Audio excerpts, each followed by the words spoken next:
Hello everyone, welcome back to the Reading Corner. Thank you so much for choosing to be here and share your day with me. Are you all ready for another fantastic book? Brilliant! Then let's go. Today's book is Paddington and the Grand Tour by Michael Bond with illustrations by R. W. Alley.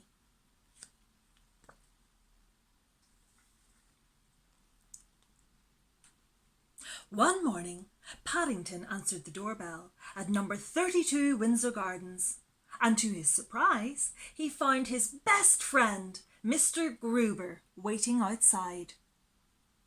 "I've decided to treat myself to an outing, Mr. Brown," he said, "and I was wondering if you would care to join me." Oh, Paddington was very excited. He always enjoyed his days out with Mr. Gruber, and he didn't need asking twice. In no time at all, he returned with his suitcase full of marmalade sandwiches, ready for the journey, along with Mrs. Bird's umbrella, in case it rained.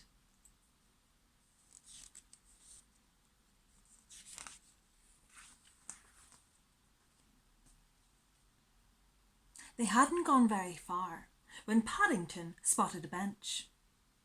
"Perhaps we ought to eat our sandwiches now, Mr. Gruber," he said. "If it rains, they might get wet."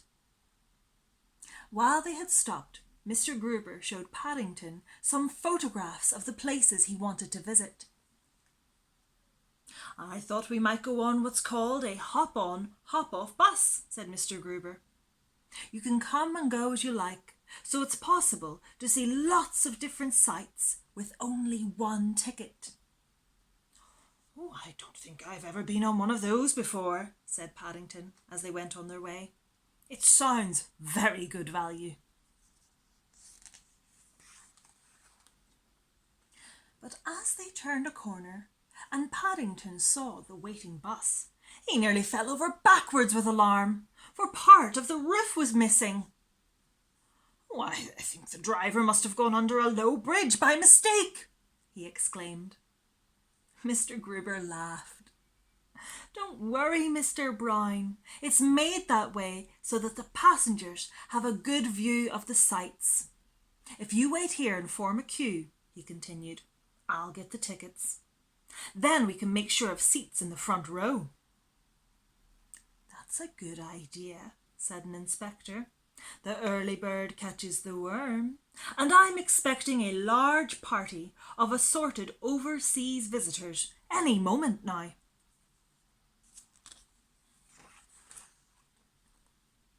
"Perhaps I can interest you in one of these booklets telling you all about the trip," said the inspector. "It comes in lots of different languages."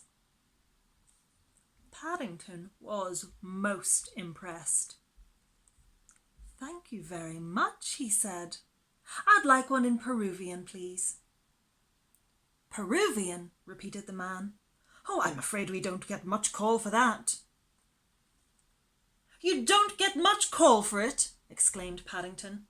"Everybody speaks it in Peru. You don't even have to call out." He gave the man a hard stare. "Wait here," said the inspector nervously. "I'll see what I can do."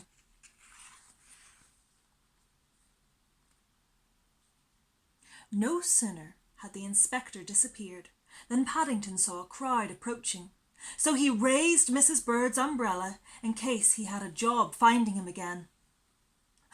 "I'm sorry we're late," panted the leader of the group. "We got held up." Paddington politely raised his hat. "That's all right," he began. "We can't all be early birds. I'm forming a But before he had time to say any more, he found himself being pushed to one side as there was a mad scramble to board the bus.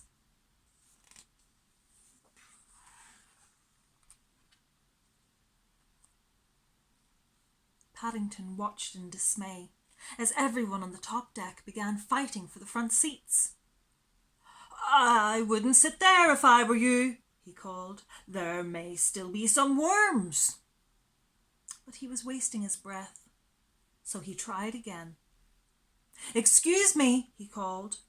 Lifting one leg, he waved the umbrella. "It's a hop-on bus, and I'm afraid the 2 front seats upstairs are reserved." "Hold it, you guys!"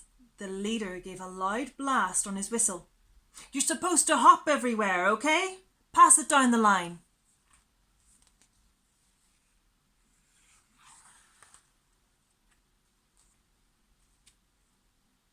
"What happens now?" came a voice, when everyone was settled. Paddington considered the matter for a moment. "I'm not sure," he replied. "I shall need to ask Mr. Gruber, but I think you look at the view, then you hop off again." "View?" wailed someone. "What view?" Their voices were lost in the general commotion as the leader blew several more blasts on his whistle and issued fresh instructions.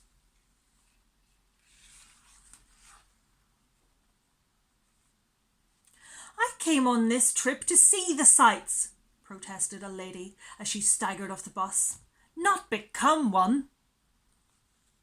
"I'm worn out," gasped another, collapsing into their husband's arms. "And we haven't been anywhere yet." A number of passers-by stopped to watch, and several children joined in the fun. Soon the whole pavement was alive with figures.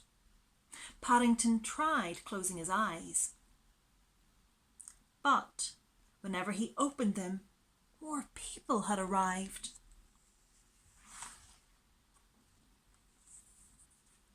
He was very relieved when he spied a familiar figure pushing his way through the crowd towards him. "Are you all right, Mr. Brown?" called Mr. Gruber. "This place looks like a battlefield." "It feels like one, Mr. Gruber," said Paddington. "I was trying to save our seats in the front row, but I'm afraid I wasn't quick enough." "The inspector gave me this booklet," said Mr. Gruber. "He said he's very sorry it's in English, but suggested we find somewhere quiet to read it until the fuss has died down. There's a little cafe over there. I'll hurry on ahead and reserve a table."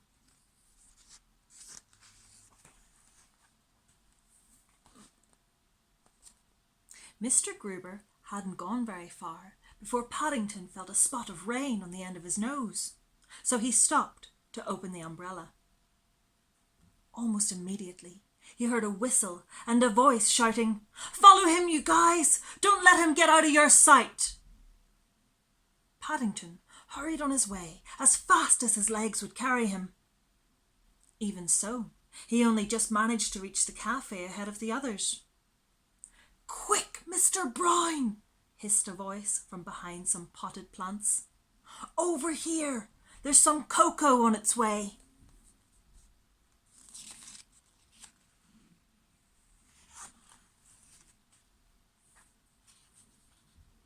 "I should be careful with your sips, Mr. Brown," warned Mr. Gruber, as the waitress arrived with 2 steaming mugs. "It looks very hot, and they may give the game away." "I don't know about my sips, Mr. Gruber," gasped Paddington, as the crowd burst through the door. "I'm beginning to wish I'd brought my disguise outfit."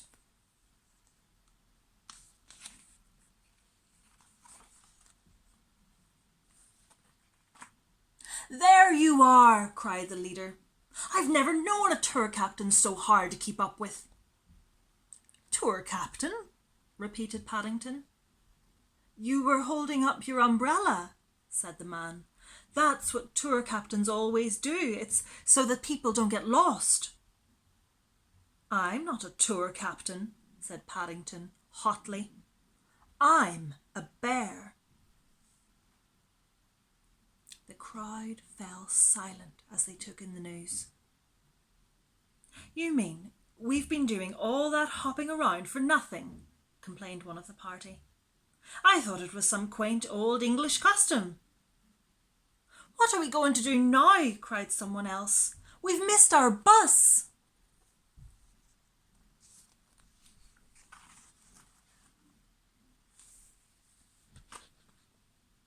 Paddington looked out of the window at the rain and then at his booklet. "I think I've got an idea coming on," he announced. After explaining what he had in mind, he waited for the others to settle down. Then, while Mr. Gruber held up his pictures one by one, Paddington read from the booklet. If the words didn't always match up with the pictures, no one seemed to mind. And at the end, as the sun came out again, they all applauded.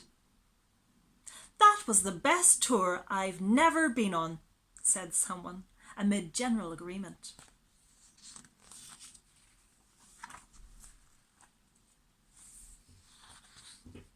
"I didn't know Buckingham Palace was over 60 metres high," said a lady as the party began to leave. "I'm afraid it got mixed up with Nelson's column by mistake," explained Paddington. "It's a bit difficult with pause, and I must have turned over 2 pages at once." "Never mind," said a man. "The exercise has done us all good. I haven't felt so fit in years." And to show how pleased they were, everyone dropped a coin or two into Paddington's umbrella as they went past.